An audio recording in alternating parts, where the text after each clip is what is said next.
Apa itu indera pendengaran? Indera pendengaran merupakan salah satu indera yang berfungsi untuk mengenali berbagai macam bunyi ataupun menentukan lokasi sumber bunyi. Bagian tubuh manusia yang berperan penting dalam indera pendengaran yaitu telinga. Telinga adalah organ indera yang bertanggung jawab untuk pendengaran. Setiap bagian telinga bertanggung jawab dan memiliki peranan penting masing-masing. Materi yang akan dibahas: bagian-bagian penting pada telinga seperti telinga luar, telinga tengah, telinga dalam, serta mekanisme sistem pendengaran dan gangguan pada sistem pendengaran. Bagian telinga 1. Telinga bagian luar. Telinga bagian luar terdiri dari pina atau lebih dikenal dengan daun telinga dan saluran telinga. Fungsi utamanya adalah mengumpulkan suara dan menyalurkannya ke saluran telinga, yang merupakan jalur yang mengarah ke telinga tengah. Kelenjar di kulit yang melapisi saluran telinga membuat earwax yang berfungsi untuk melindungi saluran dengan merekatkan kotoran maupun hewan kecil yang masuk ke dalam telinga, serta membantu mencegah infeksi. Telinga bagian tengah. Telinga bagian tengah adalah rongga berisi udara yang mengubah gelombang suara menjadi getaran dan mengirimkannya ke telinga bagian dalam. Gendang telinga atau membran timpani berfungsi untuk menangkap gelombang suara, lalu mengubahnya menjadi getaran dengan diteruskan ke tulang telinga. Telinga bagian dalam. Bagian utama dari telinga dalam adalah koklea, atau bisa juga disebut rumah siput.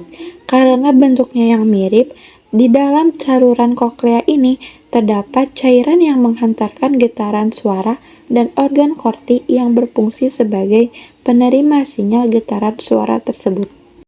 Urutan proses mendengar. 1. Gelombang suara memasuki telinga luar dan berjalan melalui lorong sempit yang disebut saluran telinga, yang mengarah ke gendang telinga.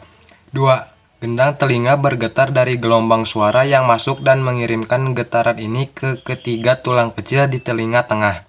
3. Tulang di telinga tengah memperkuat atau meningkatkan getaran suara dan mengirimnya ke koklea. Mekanisme 2. 4. Setelah getaran menyebabkan cairan di dalam koklea bergetar, gelombang suara berjalan di sepanjang membran basilar.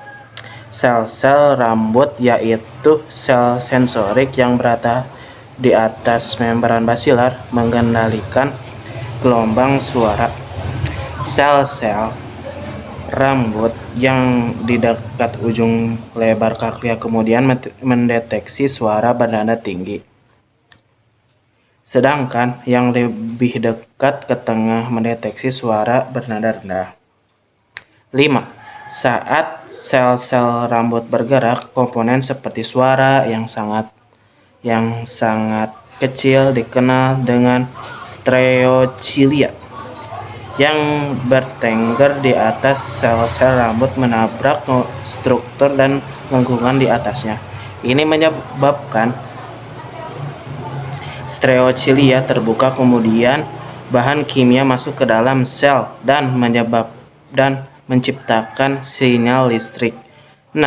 Saraf pendengaran kemudian membawa sinyal ini ke sistem saraf pusat otak dan mengubahnya menjadi suara yang kita kenal dan pahami. Gangguan pada telinga 1. Otitis eksterna. Otitis eksterna atau swimmer ear merupakan peradangan pada telinga luar. Gangguan ini bisa terjadi jika telinga Anda sering kemasukan air, misalnya karena berenang. Otitis eksterna dapat menimbulkan beberapa gejala berikut ini. Gatal pada telinga, sakit, terutama saat telinga disentuh atau ditarik. Telinga tampak kemerahan dan bengkak, keluar cairan dari telinga. Gangguan pendengaran, telinga terasa penuh atau tersumbat, demam, munculnya benjolan di leher atau sekitar telinga karena pembengkakan kelenjar getah bening. Otitis media. Otitis media merupakan gangguan pada telinga bagian tengah yang disebabkan oleh infeksi virus atau bakteri. Otitis media lebih sering dialami oleh anak-anak dibandingkan orang dewasa.